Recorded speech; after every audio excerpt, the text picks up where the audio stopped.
Hi ಎಲ್ರಿಗೂ ನಮಸ್ಕಾರ. ಅಮೃತಾಸ್ ಪಾಕಶಾಲೆಗೆ ನಿಮ್ಗೆಲ್ರಿಗೂ ಸ್ವಾಗತ. ನಾನಿವತ್ತು ಸಿಂಪಲ್ ಆ್ಯಂಡ್ ಟೇಸ್ಟಿ ಆಗಿರೋ ಚಿಕನ್ ಫ್ರೈ ರೆಸಿಪಿನ ತೋರಿಸ್ತಾ ಇದ್ದೀನಿ. ಇದು ಬ್ಯಾಚುಲರ್ಸ್ ರೆಸಿಪಿ ಅಂತಲೂ ಹೇಳ್ಬೋದು. ತುಂಬ ಈಸಿಯಾಗಿ ಮಾಡ್ಕೊಂಡ್ಬಿಡ್ಬೋದು, ಕಡಿಮೆ ಇಂಗ್ರೀಡಿಯೆಂಟ್ಸ್ ಮಾಡೋ ಅಂಥದ್ದು. ಅದಕ್ಕೆ ಬೇಕಾಗಿರೋ ಇಂಗ್ರೀಡಿಯೆಂಟ್ಸು: ಒಂದು ಟೊಮ್ಯಾಟೊ, ಚಕ್ಕೆ, ಲವಂಗ, ಶುಂಠಿ ಬೆಳ್ಳುಳ್ಳಿ ಪೇಸ್ಟು, ಧನಿಯಾ ಪುಡಿ, ಅರಿಶಿನ, ಉಪ್ಪು, ಗರಂ ಮಸಾಲ, ಖಾರದ ಪುಡಿ, ಹಾಗೆ ಕಸೂರಿ ಮೇಥಿ, 1 ಕಪ್ಪು ಈರುಳ್ಳಿ. ಈ ಚಿಕನ್ನ ಮ್ಯಾರಿನೇಟ್ ಮಾಡಿಟ್ಟಿದ್ದೀನಿ. ಉಪ್ಪು, ಅರಿಶಿನ, ಖಾರದ ಪುಡಿ, ಶುಂಠಿ ಬೆಳ್ಳುಳ್ಳಿ ಪೇಸ್ಟ್ ಹಾಕಿ ಒಂದು ಅರ್ಧ ಗಂಟೆ ಮುಂಚೆ ಮ್ಯಾರಿನೇಷನ್ ಮಾಡಿ ಎತ್ತಿಟ್ಕೊಂಡಿದ್ದೀನಿ. ನೀವು ಮಾಡೋ ಮುಂಚೆ ಒಂದು ಅರ್ಧ ಗಂಟೆ ಮುಂಚೆ ಮ್ಯಾರಿನೇಷನ್ ಮಾಡಿ ಮಾಡ್ಕೊಳ್ಳಿ, ಅವಾಗ ಚೆನ್ನಾಗಿ ಉಪ್ಪೆಲ್ಲ ಚೆನ್ನಾಗಿ ಹಿಡ್ದಿರತ್ತೆ ಚಿಕನ್ಗೆ. ಇವಾಗ ಒಂದು ಪ್ಯಾನ್ಗೆ ಎಣ್ಣೆ ಹಾಕೊತಾ ಇದ್ದೀನಿ. ಎಣ್ಣೆ ಹಾಕೊಂಡು ಆ ಚಕ್ಕೆ ಲವಂಗ ಇತ್ತಲ್ವ ಅದನ್ನು ಹಾಕೊತಾ ಇದ್ದೀನಿ ಒಗ್ಗರಣೆಗೆ ಮಾತ್ರ. ಇಲ್ಲಿ ಯಾವುದೇ ರೀತಿ ರುಬ್ಬೋದೆಲ್ಲ ಇಲ್ಲ, ಡೈರೆಕ್ಟಾಗಿ ಮಾಡಿಬಿಡ್ಬೋದು. ಇದಕ್ಕೆ 1 ಕಪ್ ಆಗುವಷ್ಟು ಈರುಳ್ಳಿ ಹಾಕ್ಕೊಂಡಿದ್ದೀನಿ. ಒಂದು ಅರ್ಧ kg ಆಗುವಷ್ಟು ನಾನು ಚಿಕನ್ ತೊಗೊಂಡಿದ್ದೀನಿ. ನೀವು ಜಾಸ್ತಿ ಚಿಕನ್ ತೊಗೊಂಡ್ರೆ ಜಾಸ್ತಿ ಈರುಳ್ಳಿ ತೊಗೊಳ್ಳಿ. ಈರುಳ್ಳಿ ಚೆನ್ನಾಗಿ ಟ್ರಾನ್ಸ್ಪರೆಂಟ್ ಆಗೋ ತನಕ ಬೇಯಿಸ್ಕೋಬೇಕಾಗತ್ತೆ. ನೋಡಿ, ಇವಾಗ ನಾನು ಈರುಳ್ಳಿ ಚೆನ್ನಾಗಿ ಬೇಯಿಸ್ಕೊತಾ ಇದ್ದೀನಿ. ಮೀಡಿಯಂ ಫ್ಲೇಮಲ್ಲೇ ಇಟ್ಟು ಬೇಯಿಸ್ಕೊಳ್ಳಿ. ಅದು ಮುಕ್ಕಾಲು ಭಾಗ ಬೇಯೋ ತನಕ ವೆಯ್ಟ್ ಮಾಡಬೇಕಾಗತ್ತೆ. ತುಂಬ ಹಸಿ ಇದ್ದಾಗಲೇ ಹಾಕೋಕ್ಕೆ ಹೋಗಬೇಡಿ ಯಾವುದೇ ರೀತಿ ಐಟಮ್ ಆಗಲಿ. ಸ್ವಲ್ಪ ಈರುಳ್ಳಿ ಕೆಂಪಾದಷ್ಟು ಚೆನ್ನಾಗಿ ಟೇಸ್ಟ್ ಬರುತ್ತೆ ಚಿಕನ್ ಫ್ರೈಗೆ. ಅದಕ್ಕೋಸ್ಕರ ಈಗ ನಾನು ಅದಕ್ಕೆ ಶುಂಠಿ ಬೆಳ್ಳುಳ್ಳಿ ಪೇಸ್ಟನ್ನು ಆ್ಯಡ್ ಮಾಡ್ಕೊತೀನಿ. ಯಾಕಂದರೆ ಈಗ ಮುಕ್ಕಾಲು ಭಾಗ ಬೆಂದಿದೆ ಈರುಳ್ಳಿ. ನೋಡಿ, ಈಗ 1 ಟೀ ಸ್ಪೂನ್ ಆಗೋಷ್ಟು ನಾನು ಶುಂಠಿ ಬೆಳ್ಳುಳ್ಳಿ ಪೇಸ್ಟ್ ಹಾಕೋತಾ ಇದ್ದೀನಿ. ಯಾಕಂದರೆ ಇವಾಗ ನಾನು ಸ್ವಲ್ಪ ಹಾಕ್ಕೊಂಡಿದ್ದೀನಿ. ನಾನು ಮ್ಯಾರಿನೇಷನಲ್ಲೂ ಶುಂಠಿ ಬೆಳ್ಳುಳ್ಳಿ ಪೇಸ್ಟ್ ಆ್ಯಡ್ ಮಾಡಿದ್ದೀನಿ.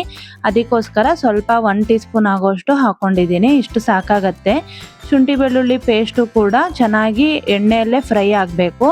ಎಣ್ಣೆಯಲ್ಲಿ ಫ್ರೈ ಆದಮೇಲೆ ಟೊಮ್ಯಾಟೊನ ಆ್ಯಡ್ ಮಾಡ್ಕೊತಾ ಇದ್ದೀನಿ. ನಾನಿಲ್ಲಿ 1 ಟೊಮ್ಯಾಟೊ ತೊಗೊಂಡಿದ್ದೀನಿ ಅರ್ಧ kg ಚಿಕನ್ಗೆ. ನೀವು ಜಾಸ್ತಿ ಚಿಕನ್ ತೊಗೊಂಡ್ರೆ ಜಾಸ್ತಿ ತೊಗೊಳ್ಳಿ. ನಾನಿಲ್ಲಿ ಟೊಮ್ಯಾಟೊನೂ ಅಷ್ಟೇ ಚೆನ್ನಾಗಿ ಮೆತ್ತಗಾಗೋವರೆಗೂ ಬೇಯಿಸ್ಕೊತಾ ಇದ್ದೀನಿ. ಟೊಮೆಟೊ ಎಲ್ಲ ಚೆನ್ನಾಗಿ ಮೆತ್ತಗಾಗಬೇಕು, ಅಲ್ಲಿವರೆಗೂ ಚೆನ್ನಾಗಿ ಬೇಯಿಸ್ಕೊಂಡು ಆಮೇಲೆ ಅದಕ್ಕೆ ಸ್ಪೈಸಸನ್ನು ಆ್ಯಡ್ ಮಾಡ್ಕೊತಾ ಇದ್ದೀನಿ. ಇಲ್ಲಿ ರುಚಿಗೆ ತಕ್ಕಷ್ಟು ಉಪ್ಪನ್ನು ಹಾಕ್ಕೊಂಡಿದ್ದೀನಿ. ಹಾಗೆ 1/4 ಟೀ ಸ್ಪೂನ್ ಆಗೋಷ್ಟು ಅರಿಶಿನ, 1 ಟೀ ಸ್ಪೂನ್ ಆಗೋಷ್ಟು ಖಾರದ ಪುಡಿ, ಹಾಗೆ 1 ಟೀ ಸ್ಪೂನ್ ಆಗೋಷ್ಟು ಧನಿಯಾ ಪುಡಿ. ಇದೆಲ್ಲ ಹಾಕೊಂಡಾದ್ಮೇಲೆ ಚೆನ್ನಾಗಿ ಎಣ್ಣೆಯಲ್ಲಿ ಚೆನ್ನಾಗಿ ಫ್ರೈ ಮಾಡ್ಕೋಬೇಕು. ಇದನ್ನು ಕೂಡ ಸ್ಪೈಸಸ್ ಕೂಡ ಚೆನ್ನಾಗಿ ಎಣ್ಣೆಯಲ್ಲಿ ಫ್ರೈ ಮಾಡ್ಕೋಬೇಕು. ಅದು ಚೆನ್ನಾಗಿ ಫ್ರೈ ಆದಮೇಲೆ ನೀವು ಮ್ಯಾರಿನೇಷನ್ ಮಾಡಿ ಇಟ್ಕೊಂಡಿರ್ತೀರಲ್ವ ಚಿಕನ್ನು, ಅದನ್ನು ಆ್ಯಡ್ ಮಾಡಬೇಕಾಗತ್ತೆ. ಈ ಟೈಮಲ್ಲಿ ನಾನು ಇವಾಗ ಚಿಕನನ್ನು ಹಾಕ್ಕೊತಾ ಇದ್ದೀನಿ. ಮ್ಯಾರಿನೇಷನ್ ಎಷ್ಟೊತ್ತು ಮಾಡ್ತೀರೋ ಅಷ್ಟೊತ್ತು ಚೆನ್ನಾಗಿರುತ್ತೆ ಟೇಸ್ಟ್. ಇನ್ನು ನೋಡಿ, ಇವಾಗ ನಾನು ಆ್ಯಡ್ ಮಾಡಿದ್ದೀನಿ ಚಿಕನ್ನಿಗೆ ಮಸಾಲೆ ಎಲ್ಲ ಹಿಡಿಯೋ ಥರ ಒಂದ್ಸಲಿ ಮಿಕ್ಸ್ ಕೊಡಬೇಕಾಗತ್ತೆ. ನಾನಿದೆಲ್ಲ ಅದನ್ನು ಮಸಾಲೆ ಎಲ್ಲ ಹಿಡಿಯೋ ಥರ ಮಿಕ್ಸ್ ಕೊಟ್ಬಿಟ್ಟು ಈ ಚಿಕನ್ ಬೇಯೋಕ್ಕೆ ಒಂದು ಸ್ವಲ್ಪ ನೀರು ಹಾಕ್ಕೊತಾ ಇದ್ದೀನಿ. ತುಂಬ ಹಾಕೋಕ್ಕೆ ಹೋಗಬಾರ್ದು, ಯಾಕಂದರೆ ನಾವು ಚಿಕನ್ ಫ್ರೈ ಮಾಡ್ಕೊತಾ ಇರೋದಲ್ವ. ಇಲ್ಲಿ ನಾವು ಯಾವುದೇ ರೀತಿ ಗ್ರೇವಿ ಮಾಡ್ತಾ ಇಲ್ಲ, ಚಿಕನ್ ಫ್ರೈ ಮಾಡ್ತಾ ಇರೋದ್ರಿಂದ ಸ್ವಲ್ಪ ನೀರು ಹಾಕ್ಕೊಂಡು ಮುಚ್ಚಿಟ್ಟು ಒಂದು 5 ನಿಮಿಷ ಬೇಯಿಸ್ಕೋಬೇಕಾಗತ್ತೆ. ನೋಡಿ, ಇಲ್ಲಿ ನೀರು ಚೆನ್ನಾಗಿ ಬಿಟ್ಟಿದೆ. ನೋಡಿ, ಇವಾಗ ನೀರು ಬಿಟ್ಟಿದೆ. ಈಗ ನಾನು ಇದಕ್ಕೆ ಕಸೂರಿ ಮೇಥಿ ಮತ್ತು ಗರಂ ಮಸಾಲ ಎರಡನ್ನೂ ಆ್ಯಡ್ ಮಾಡ್ಕೊತಾ ಇದ್ದೀನಿ. ಈ ಟೈಮಲ್ಲಿ ಒಂದು ಅರ್ಧ ಬೆಂದ ಮೇಲೆ ಚಿಕನು ಆ್ಯಡ್ ಮಾಡೋದ್ರಿಂದ ಒಳ್ಳೆ ಫ್ಲೇವರ್ ಇರುತ್ತೆ ಚಿಕನಲ್ಲಿ. ಕಸೂರಿ ಮೇಥಿ, ಗರಂ ಮಸಾಲ ಮೇನ್ ಇಂಗ್ರೀಡಿಯೆಂಟ್ಸೇ ಹೇಳ್ಬೋದು ಈ ಚಿಕನ್ ಫ್ರೈಗೆ. ತುಂಬಾ ಟೇಸ್ಟಿಯಾಗಿರುತ್ತೆ. ಅದಕ್ಕೋಸ್ಕರ ಹಾಕ್ಕೊತಾ ಇದ್ದೀನಿ. ತುಂಬಾ ರುಚಿಯಾಗಿ ಬರುತ್ತೆ ಚಿಕನ್ ಫ್ರೈ ಇದು ಹಾಕೋದ್ರಿಂದ. ಇನ್ನೊಂದ್ಸಲಿ ಮಿಕ್ಸ್ ಕೊಟ್ಬಿಟ್ಟು ಇನ್ನೊಂದು 5 ನಿಮಿಷ ಬೇಯಕ್ಕೆ ಬಿಟ್ಬಿಡಬೇಕು. ಇನ್ನೊಂದು 5 ನಿಮಿಷ ಬೆಂದಾದ್ಮೇಲೆ ನೋಡಿ, ಎಣ್ಣೆ ಎಲ್ಲ ಬಿಟ್ಕೊಂಡಿದೆ, ಚೆನ್ನಾಗಿ ಬೆಂದಿದೆ ಚಿಕನ್. ಇವಾಗ ಈ ಟೈಮಲ್ಲಿ ನಾನು ಕ್ಯಾಪ್ಸಿಕಮನ್ನು ಆ್ಯಡ್ ಮಾಡ್ಕೊತಾ ಇದ್ದೀನಿ. ಇದು ಆಪ್ಷನಲ್ಲು, ನಿಮಗೆ ಬೇಕಂದರೆ ಹಾಕೋಬೋದು, ಇಲ್ಲ ಅಂದರೆ ಸ್ಕಿಪ್ ಮಾಡ್ಕೋಬೋದು. ಕ್ಯಾಪ್ಸಿಕಮ್ ಹಾಕೋದ್ರಿಂದ ಒಳ್ಳೆ ಟೇಸ್ಟ್ ಕೊಡುತ್ತೆ ಚಿಕನಿಗೆ, ಆದ್ದರಿಂದ ನಾನು ಹಾಕ್ಕೊತಾ ಇದ್ದೀನಿ. ಕ್ಯಾಪ್ಸಿಕಮ್ ಹಾಕೊಂಡಾದ್ಮೇಲೆ ಒಂದು 2 ನಿಮಿಷ ಓಪನ್ ಆಗಿ ಬೇಯಿಸ್ಕೊಳ್ಳಿ.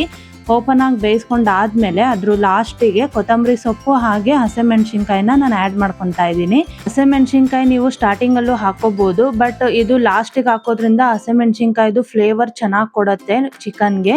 ಅದಕ್ಕೋಸ್ಕರ ಖಾರ ಎಷ್ಟು ಬೇಕೋ ಅಷ್ಟು ನೋಡ್ಕೊಂಡು ಹಾಕ್ಕೊಳ್ಳಿ. ಇವಾಗ ಚಿಕನ್ ಫ್ರೈ ರೆಡಿ ಆಗಿದೆ.